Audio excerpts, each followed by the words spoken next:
เริ่มแรกที่พ่อครูปฏิบัติธรรมอะค่ะตอนนั้นพ่อครูมีแรงบันดาลใจอะไรถึงได้รับประทานมังสวิรัติตอนที่ยังไม่ได้บวชอะค่ะพ่อครูค่ะ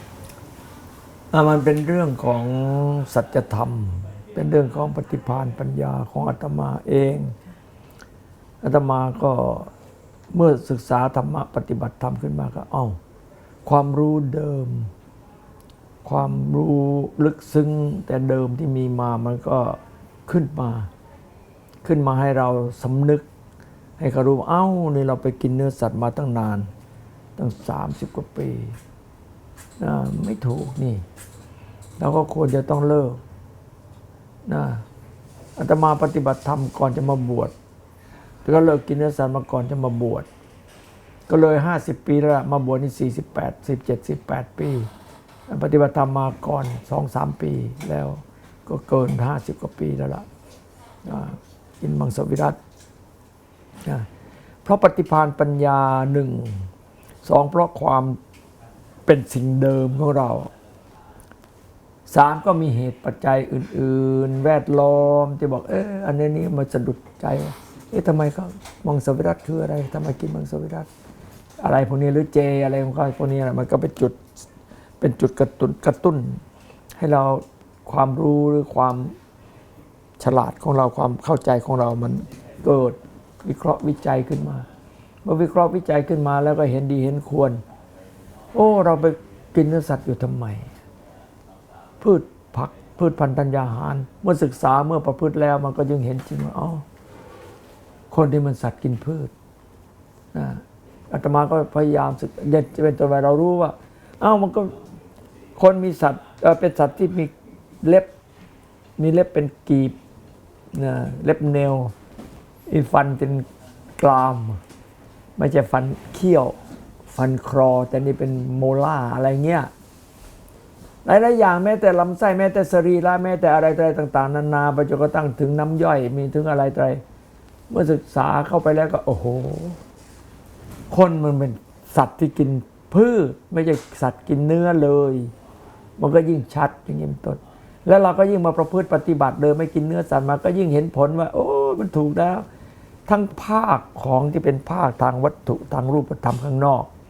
มันก็ถูกต้องแล้วเราไม่ต้องไปเบียดเบียนกันเราไม่ต้องไปอย่างจริงไม่ต้องไปซื้อแพงพืชกินถูกกว่าง่ายกว่าไปเดินเป็นเด็ดเอาก็ได้สัตว์จะกินมันก็ต้องวิ่งไล่จับกันเป็นจะตายกว่าจะได้กินอะไรแล้วแต่สารพัดที่เอามาขยายความเอามาอธิบายรายละเอียดพวกนี้เห็นว่ามันเป็นเรื่องไม่ถูกต้องเลยที่คนจะไปกินเนื้อสัตว์แล้วกินผักพืชธัญญาหารเนี่ยมันสุขภาพก็ดีมันถูกต้องทุกอย่างมันลงทุกอย่างก็ยิ่งชัดเจนขึ้นยิ่งศึกษาก็ยิ่งชัดเจนขึ้นก็ไม่มีข้อสงสัยไม่มีอะไรที่จะเปลี่ยนแปลงทุกอย่างก็ลงตัวหมดแล้วคนต้องกินอาหารพืชไม่ใช่ไปกินอาหารเนื้อสัตว์ก็จบ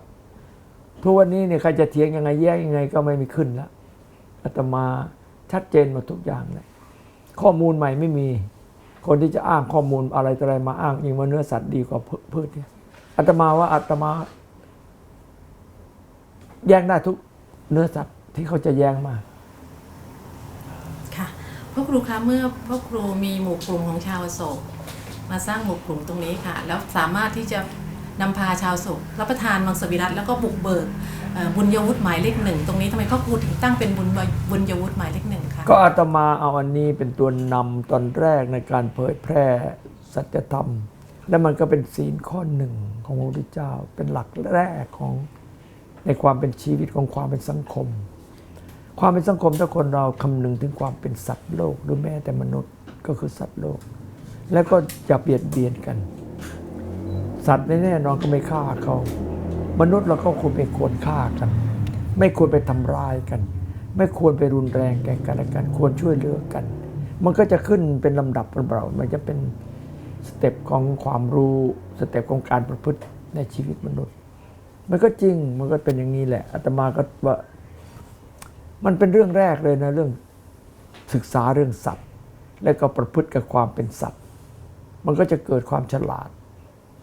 เกิดประพฤติปฏิบัติที่เปลี่ยนแปลงไปเป็นการประพฤติที่ดีของตัวเราของสังคมขึ้นมา เพราะฉะนั้นเราทำงานทางด้านศาสนาทางด้านธรรมะเนี่ย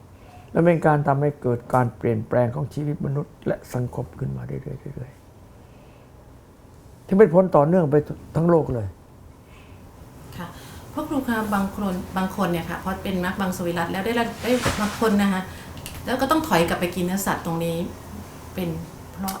เพราะปัญญาของเขาไม่เกิดจริง ถ้าเขาเกิดปัญญาความเฉลียวฉลาดที่ลึกซึ้งปัญญามันไม่ใช่แค่ฉลาดใจโกไม่ใช่แค่ฉลาดของโลกียะมันเป็นความฉลาดที่เหนือเกินกว่าสามัญมนุษย์ปุถุชนที่จะเข้าใจเป็นความฉลาดที่ครบรอบถ้วนอ๋อเป็นคนที่ไม่กินเนื้อสัตว์นี่มันถูกต้องลงตัวแล้วมันความฉลาดนี่มันจบความฉลาดนี่มันนิจจังทุวังสัสตังมันเที่ยงแท้แน่นอนไม่เปลี่ยนแปลงมันไม่เป็นอื่นนะมันความฉลาดมันจบแล้วอ่ะฉลาดไม่มีอะไรแย่งได้แล้วอ่ะมันก็ไม่เปลี่ยนแปลงนอกจากคนที่ยังไม่ฉลาดก็เปลี่ยนไปเปลี่ยนมาเปลี่ยนไปเปลี่ยนมาหนึ่งความไม่ฉลาดสองกิเลสแรงติดรสอร่อยกิเลสแรงติดรสติดรูปรสกินจะไม่แต่สักฐานะก็ตามอะไรต่างๆนานากินก็อยู่ที่ปัญญาก็อยู่ที่ความฉลาดหรือความโง่นะกับกิเลสเป็นหลักค่ะพ่อครูคะที่ไม่ทานมังสวิรัติเนี่ยเขาจะมี2 กลุ่มมีกลุ่มไม่ทานเพราะศาสนาอย่างศาสนาพุทธอย่างนี้นะคะกับกลุ่มวีแกนที่เขาไม่ทานเพราะว่าเขาเคารพสิทธิสัตว์อะค่ะคือทำไมดูพวกวีแกนเนี่ยเขาก็จะไม่กลับไปกินเนื้อสัตว์อีกแล้วเพราะเขาเคารพสิทธิสัตว์แต่ศาสนาพุทธปัญญาไงปัญญาเขามีปัญญาชัดเจนเลยอย่างที่เรียกว่าโอ้ยมันชัดเจนมันก็ไม่กลับไปแล้วก็เป็นได้ไงความชัดเจนของปัญญาแต่คนที่กินด้วยศาสนานี้เมตตาแต่พออยู่ๆไปก็ปัญญาไม่มีปัญญาไม่พอก็กลับไปกลับมากับกิเลสก็บอกแล้วกันปัญญากับกิเลส2 อย่างปัญญารู้ว่าดีนะแต่มันอดไม่ได้กิเลสมันต้องกินนะมันติดนะมันติดนะมันกิเลสติดคุณก็ต้องกินอยู่ดีแล้วกิเลสกับปัญญาตัวนั้นน่ะพ่อครูคะอย่างพ่อครูนี่ฉันอาหารมังสวิรัติแบบไหนคะแบบไม่ทานนมไม่ทานไข่ใช่ไม่ทานนมไม่ได้ทานไข่ซึ่งเริ่มแรกนี่ก็เริ่มมาอย่างนี้เลยหรือเปล่าครับพ่อครูคะตั้งแต่สมัยเริ่มที่เป็นคฤหัสถ์นะคะดูเหมือนจะอย่างนี้มาเลยนะดูมันจะไม่ได้มาขยับว่ามาลดไข่ลดนมทีหลังดูมันจะแต่ว่ายังทานโยเกิร์ตโยเกิร์ตตอนนั้นก็ไม่ได้อะไรไม่เริ่มแรกไม่ได้เข้าใจไม่รู้จักโยเกิร์ตโยแกตอะไรหรอกตอนนั้นไม่รู้เรื่องโยเกิร์ตโยแกตอะไรก็ของพ่อครูนี่ก็เหมือนเป็นวีแกนเหมือนกันนะคะเป็นมังสวิรัติแบบวีแกนเหมือนกันค่ะพ่อครูคะมีคนเขาจะมักจะอ้างเสมอค่ะว่าพระพุทธคือบางทีก็เป็นนักบวชในศาสนาพุทธก็เหมือนกันบอกว่าพระพุทธเจ้าฉันเนื้อสัตว์ตรงนี้พ่อครูฟันธงให้หน่อยสิคะพวกที่เขาไม่เขาบอกว่าพระพุทธเจ้ามาฉันเนื้อสัตว์นี่นะคนที่เข้าใจว่าพระพุทธเจ้าฉันเนื้อสัตว์เนี่ยเขาไม่มีปัญญาถ้าเขามีปัญญาจริงๆแล้วเนี่ยเขาจะรู้ว่าพระพุทธเจ้าไม่ได้ฉันเนื้อสัตว์พระพุทธเจ้าไม่ได้ฉันเนื้อสัตว์เพราะว่าหนึ่งพระพุทธเจ้าเป็นฮินดูชั้นสูงฮินดูชั้นสูงเป็นพราหมณ์เป็นพราหมณ์ชั้นสูงพราหมณ์ชั้นสูงไม่มีเขาฉันเนื้อสัตว์กันหรอกไม่มีใครเขากินเนื้อสัตว์กันหรอกพราหมณ์ชั้นสูงเขาไม่กินเนื้อสัตว์เป็นตระกูลมาเลยนี่ก็เป็นเรื่องยืนยันเป็นเรื่องยืนยันว่าพระพุทธเจ้าเนี่ยเป็นกษัตริย์เป็นวรรณะชั้นสูงกษัตริย์พราหมณ์เนี่ยกษัตริย์กับพราหมณ์เป็นชั้นสูงเขาไม่กินหรอกแต่ไหนแต่ไรมานี่ก็เป็นข้อยืนยันสิ่งหนึ่ง2ศาสนาในอินเดียทั้งหมดเนี่ยเขารู้กันไปทั่วเลยเป็นเรื่องตื้นเป็นเรื่องพื้นฐานเลยว่าพวกศาสนาที่ดีๆเขาไม่กินเนื้อสัตว์กันหรอกคนอินเดียเนี่ยเขารู้กันทั่วเลยนะเพราะงั้นพระพุทธเจ้าท่านก็จะไปฝืนสังคมทำไม3ปัญญาที่เลิศยอดที่รู้ด้วยสัจธรรมเลยว่าอย่างที่อาตมาอธิบายไปย่อยๆแล้วมนุษย์เป็นสัตว์กินพืชมนุษย์ไม่ได้เป็นสัตว์กินสัตว์หรือแม้แต่ว่าไปกินสัตว์แล้วมันก็จะเกิดวิบากเกิดอะไรนี่ยิ่งลึกซึ้งจะเกิดวิบากเกิดการต่อเนื่องโยงใยกันเชื่อมโยงกันต้องใช้นี่วิบากกันไปอีกตั้งเท่าไรไม่รู้กี่ชาติต้องกี่ชาติแค่แต่พระพุทธเจ้าท่านตรัสว่า ท่านไปยินดีในชาวประมงที่ชาวประมงเขาจับสัตว์ได้มาก แค่นี้ไปยินดีเห็นยินดีในคนที่เขาจับสัตว์มาได้มาก ยังเป็นวิบากตามติดมาชาตินี้ตถาคตเลยต้องปวดหัว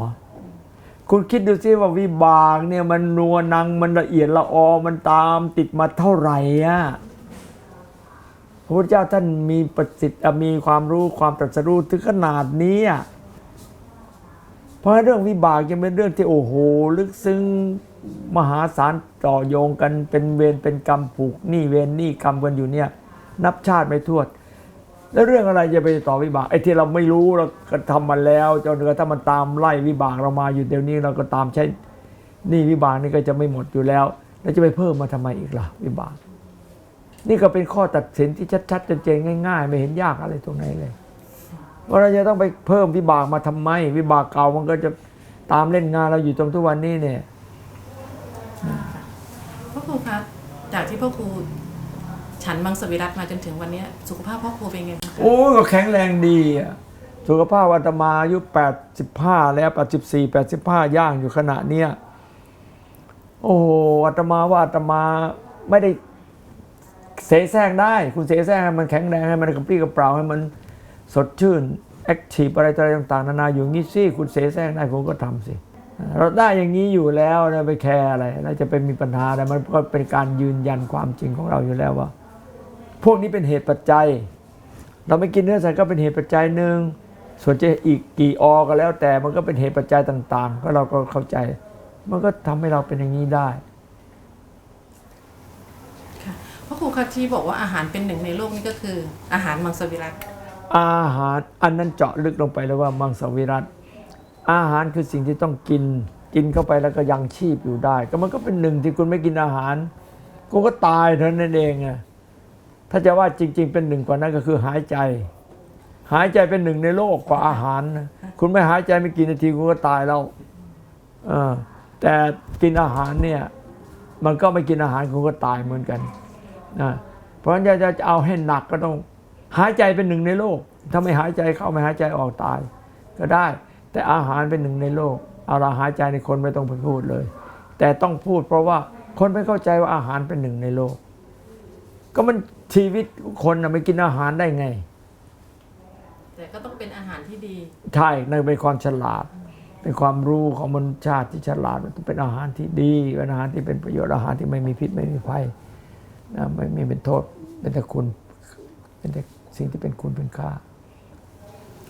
พ่อครูครับเนื่องจากช่องทีวีช่องพุทธนิยมเนี่ยค่ะมีทั้งนักบวชเขาชมรายการอยู่แล้วบางท่านเนี่ยยังฉันเนื้อสัตว์อยู่ตรงนี้เพราะท่านอยากจะเมตตาแสดงบอกไปจนกระทั่งไม่มีอะไรจะบอกแล้วบอกกันไปอธิบายกันไปไม่ว่าจะนั่งสมาธิหลับตานะมันไม่ใช่ของพุทธฉันอาหารนี่ฉันเนื้อสัตว์อยู่นี่มันก็ใจของพุทธเขาก็อ้างอิงว่าพระพุทธเจ้าทำไมไม่ออกกฎว่าไม่ให้ฉันเนื้อสัตว์เลยล่ะทำไมไม่ระบุเลยเราดี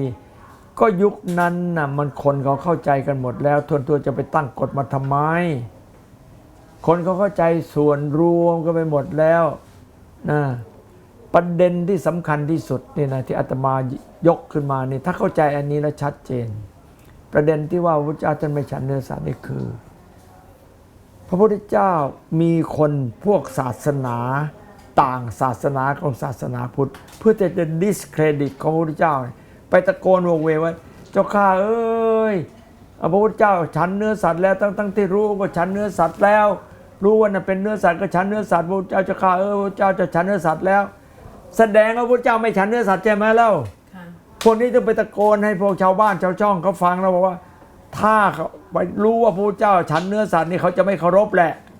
ก็ถึงเอาประเด็นนี้ไปตะโกนโวกเวกให้ประชากรเขาฟังเจ้าข้าพระเจ้าฉันเนื้อสัตว์แล้วฉันเนื้อสัตว์ต้องรู้ว่านี่เป็นเนื้อสัตว์ที่เขาอะไรต่างๆนานาบริสุทธิ์โดยส่วนสามมาก็ตามฉันเนื้อสัตว์แล้วถ้าพระเจ้าท่านฉันเนื้อสัตว์เป็นปกติอยู่แล้วไอ้บ้าไปโฆษณาไปพูดทำไมก็ท่านก็ฉันเนื้อสัตว์เป็นปกติอยู่แล้วอ่ะมันจะได้ประโยชน์อะไรประเด็นนี้ประเด็นเดียวถ้าเข้าใจก็รู้แล้วพระเจ้าไม่ได้ฉันเนื้อสัตว์ใช่ไหมประเด็นนี้ประเด็นเดียวถ้าเข้าใจก็จบแล้วคนเราอ่ะพระพุทธเจ้าท่านไม่ได้ฉันเนื้อสัตว์ถ้าท่านฉันเนื้อสัตว์แล้ว ต่างศาสนาที่จะดิสเครดิตพระเจ้านี่จะไปตะโกนอย่างนี้ทำไม ใช่ค่ะ ใช่ไหมเราพระเจ้าท่านฉันด้วยสัตว์เป็นปกติอยู่แล้วไอ้บ้าหรือว่าท่านฉันด้วยสัตว์เป็นปกติอ่ะท่านก็ฉันเนี่ยถึงเนื้อสัตว์มาท่านก็ฉันไม่เนื้อสัตว์ท่านก็ฉันแล้วไปตะโกนทำไมวะแต่ถ้าจริงท่านไม่ฉันเนื้อสัตว์คนนี้ไปตะโกนเป็นตะกี้ได้แต้ม กับอีกเรื่องหนึ่งเรื่องของศีลข้อหนึ่งที่พระพุทธเจ้าห้ามไว้นะคะต้องฆ่าสัตว์ก็คือ ทั้งนั้นแหละหนึ่งไม่ฆ่าแต่พุทธศาสนิกชนปฏิบัติตามพระเจ้าท่านห้ามไว้มิจฉาหนึ่งมิจฉาวณิชาไม่ให้ค้าขายสัตว์เป็นสัตว์ตาย เนื้อสัตว์ในมังสานี่ไม่ให้ขายนะนอกจากไม่ให้ค้าไม่ให้ขายแล้วสองไม่ให้กินไม่ใช่ไม่ให้ค้าไม่ให้ขายไม่ให้ฆ่าไม่ให้ฆ่าแล้วก็ไม่ให้ค้าให้ขาย คุณจะเอาสัตว์ที่ไหนมากินน่ะคุณไม่ฆ่าคุณต้องไปซื้อเอาไม่ให้ซื้อไม่ให้ค้าไม่ให้ขายด้วยจะไปยังไงก็มีทางออกทางเดียวกินมังกินเนื้อสัตว์ที่เป็นอะไร ที่ตะมังสะ ไม่ใช่เป็นอุทิศมังสาเป็นประวัติมังสาเป็นประวัติมังสาคือเนื้อตายเอง ค่ะ กับเดนสัตว์กิน ค่ะ ก็มีทางออกอย่างนี้ต้องไปคอยกินเนื้อที่มันเดนสัตว์กินนะแล้วจะไปเอาเดนสัตว์กินที่ไหนมากินกันนะแล้วเนื้อตายเองคุณก็ไม่กินแล้วมันตายเองอ่ะเอามันตายอะไรก็ไม่รู้เชื้อโรคอะไรก็ไม่รู้คุณจะเอามากินยังไงนี่เป็นต้น ก็พอดีตายเลยไม่ต้องรอกันพอดีเพราะมันเป็นไปไม่ได้มันเป็นไปไม่ได้มันก็ต้องรู้ เพราะฉะนั้นเมื่อกินเนื้อสัตว์มันหากินกันไม่ได้ ก็กินพืชมาซะก็จบแล้วอ่ะไม่ต้องไปแย่งไปย้อนทำไมเรากินพืชมันก็ไม่เห็นตายเลยเจริญดีด้วยสุขภาพดีด้วยเอาจริงๆคือสัจจะก็คือมนุษย์เป็นสัตว์กินพืชมันถึงจะเจริญอายุยาวก็ดูสิมนุษย์ที่อยู่ขั้วโลกเหนือเป็นมนุษย์กินสัตว์อายุอยู่ที่ไหนมนุษย์ที่กินพืชอยู่บนภูเขาหันษาอายุยาวนี่ก็ชัดๆเจนอยู่แล้วเพราะงั้นก็มนุษย์กินทั้งพืชทั้งสัตว์ก็เลยอายุกึ่งกลางๆถ้ามนุษย์กินแต่พืชอายุยาวกินแต่สัตว์อายุสั้นจบ ก็ไปคิดเอาเองบังคับไม่ได้หรอกนะก็จะเห็นว่าโอ้เหตุผลหลักฐานอะไรต่างๆนานามากินมังสวิรัตินี่ดีก็ไปกินเนื้อสัตว์นะจะเอามาทำกินก็คาวก็เหม็นก็โอ้โหต้องล้างต้องอะไรต่างๆแล้วยังกินก็จะต้องมีเครื่องดับกลิ่นมีเครื่องเทศมีอะไรโอ้โหพืชนี่ไม่ต้องไปอะไรมากมายกันนี้เลยกินสดๆก็ยังได้เลยเนื้อสัตว์กินสดๆมันไหวที่ไหนอะไรอย่างนี้ทำไมไม่เลือกไอ้สิ่งที่ง่ายๆสองทำไมจะต้องไปหาบาปใส่ตัวสามจะต้องไปสร้างความโง่ต้องฉลาดขึ้นให้ได้ว่าไม่กินเนื้อสัตว์นี่ดีที่สุดแล้วมนุษย์ชาติจิตคนไปเบียดเบียนสัตว์จิตคนก็จะเห็นเลือดเป็นของธรรมดาเห็นการฆ่าชีวิตต่อชีวิตเป็นธรรมดามันก็ฆ่าคนง่ายขึ้นแต่ถ้าคนที่บอกว่าโอ้โหอย่าไปฆ่าเลยไม่ได้สัตว์เป็นเพื่อนทุกสัตว์เกิดแก่เจ็บตายด้วยกันสิ้นมันก็ไม่ต้องไปฆ่าคนนี่ก็เป็นนัยยะที่ลึกซึ้งที่ซับซ้อนว่ามันเป็นสิ่งที่ดีทั้งนั้นเลยมันยกฐานะของจิตวิญญาณมนุษย์ให้เจริญให้พัฒนาขึ้นมาดีไม่กินเนื้อสัตว์นี่เป็นยอดเลยเพราะฉะนั้นนัยยะที่ดีที่งามของการไม่กินเนื้อสัตว์เนี่ยมันถึงสูงสุดบริบูรณ์ที่สุดอาตมาพูดไปอีกมากกว่านี้อีกเท่าไหร่ก็ได้พูดมาจนกระทั่งเมื่อยก็อยากให้คนได้ไม่ต้องไปหนึ่งไม่ต้องไปสร้างวิเวณบาปสองเศรษฐกิจประเทศชาติก็จะดีนะสามเมตตาเกื้อกูลก็จะดีสี่เศรษฐกิจก็จะดีด้วย กราบขอบพระคุณมากๆค่ะ โอเค